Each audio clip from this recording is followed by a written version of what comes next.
โตเกษาคุณวิดอนมาหน้าคุณผู้มาจารย์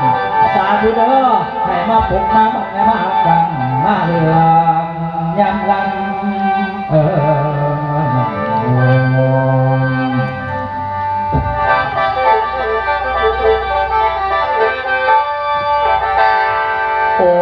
ย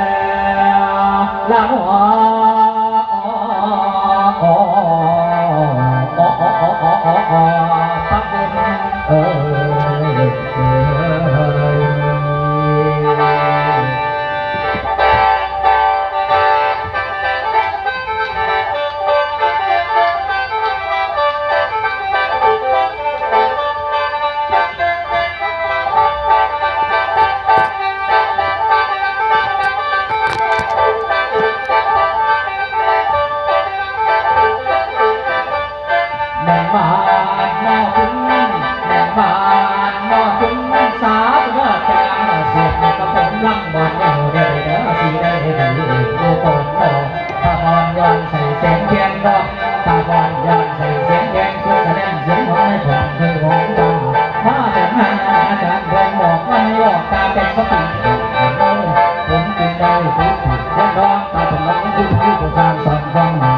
ผู้สอนสื่อว่าพี่ถูกว่าว่าประมาทโดนหลังหลังเดือดก้มก้มกับทานคุณหันลักเมืองก้มกับทาน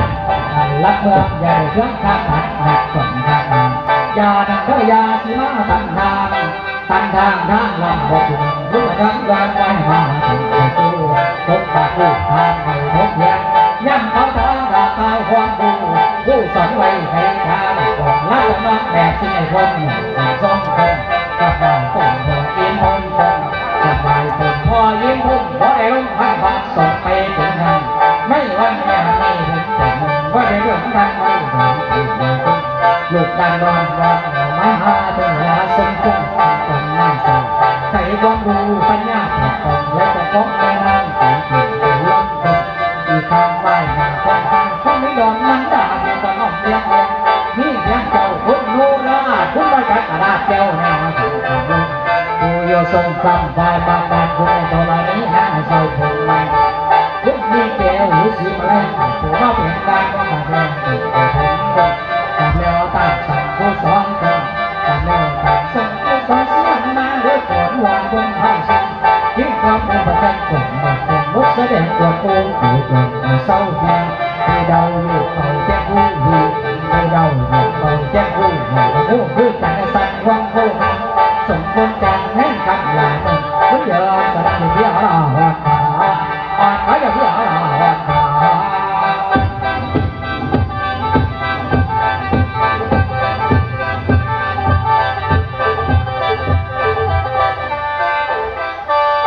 เอาโจ้ไอ้สักวันหมอมาอันนี้แม่นไหวอ่อนยอดผู้สิ้นผ่านไปแล้วธรรมดาหมอหล่อหมอลำเรื่องนี้พอกอมีกู้ก็ต้องไหวหาโนมาคุณผู้บ่าวอาจารย์ผู้บัญเสียมันสอนมากมันจะแมนเพื่อบ่เป็นการประมาทยาอ้อคุณบ่าวนี่เป็นการเป็นงานเนาะยุคประจำปีทั้งวันบ้านวัดต่างๆตู้แก้วซียินหมอหล่อหมอลำเมื่อนี่มาหลายผู้หลายคนมาว่าสิเป็นหมอลำเดชะน้อยมาว่าสิเป็นวังสลาหมอลำซีดีพรของเฮาอย่างกับพ่อใหญ่แม่ใหญ่มากของเฮาหลายผู้หลายคนกำลังรออยู่สนั่นเลยตอนนี้หมอลำเดชะน้อยก็มาบอกหลายใหญ่ห่างเพราะว่ามื้อนี้นักร้องหมอลำมาหลายคนเนาะให้สิได้เปิดโอกาสในหลายผู้หลายคน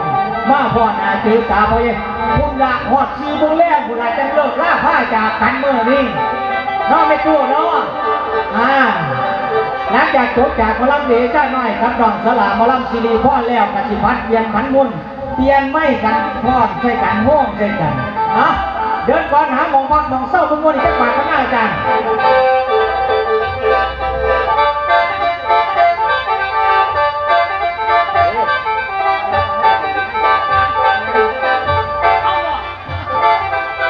โอ้โหล่ะถ้าพยายามกันมากอ่ะอย่าให้หมอลำเดชะน้อยใจที่จอยฟังแล้วจะเรียกเจ้าคนมาเปิดเนี่ยแม่บ้า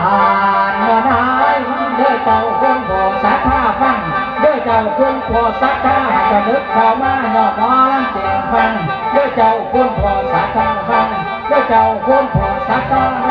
เข้ามาเรื่อย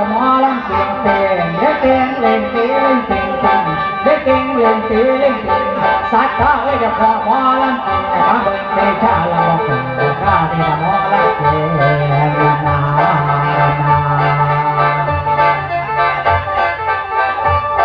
วันนี้ก็มีความสุข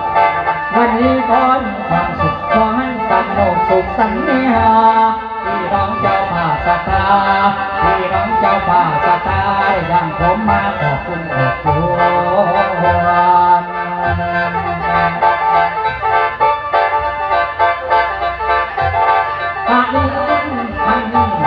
ฮันหาคนนอนนั้นบรรยายตอนหลังสู่ฟังเด้อป้ามาฟังข่าวหมอลำจุดใหม่ก็เป็นสิได้ไป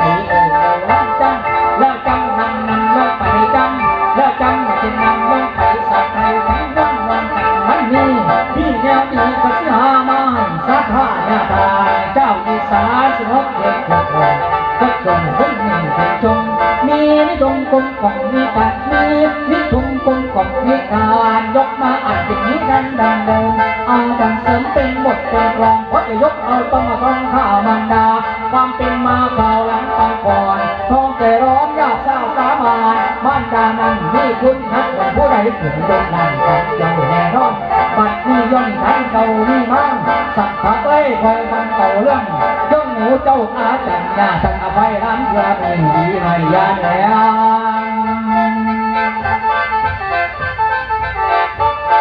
ยำแรงคำสนทยายำแรงคำสนทยาทองน้องน้ำตามานักสักคนมีแต่น้ำตาหนองสักคนมีแต่น้ำตาหนองคนเศร้าจนมองเพราะความลำบากพ่อมาตาจากไปทำยันยาเอาและมองน้ำเมื่อมองบนท้องฟ้าเห็นมีหกนกกาบินมาลาเป็นกลุ่มเป็นก้อนแต่ก่อนจะขาดก่อนแดงสุดอาวันรอดตัวด้วยไทยไรที่ไหนเล่าเขาจะมาเป็นคู่เชียงซองทองเอ้ยก่อนยิ่งไม่มองพอจนไปตันเกิดมาไม่กันบุญไม่นำบาปสัญญาก่อนเดิมที่มันพอต้องจับแม่มาไว้เห็นตั้งเกี่ยวแม่สอนทุกละครกระบานายแม่ตั้งมิตรวันท่าดอกแดงยังของเน่าทำเขาคอยฟูให้ฟูนอกันเพราะเท่าสารนอสั่งหน้ามาหลังใส่ก่อนเขาลานอแต่ก็ป่านี้เขาลานอแต่ก็ป่านี้ตัวไว้นะตัวก่อนไว้ก่อนตัวไว้นะตัวก่อนไว้ก่อนสักนี่ก็ล้มมันบอลเลยสีหน้าหวานยังไว้ก่อน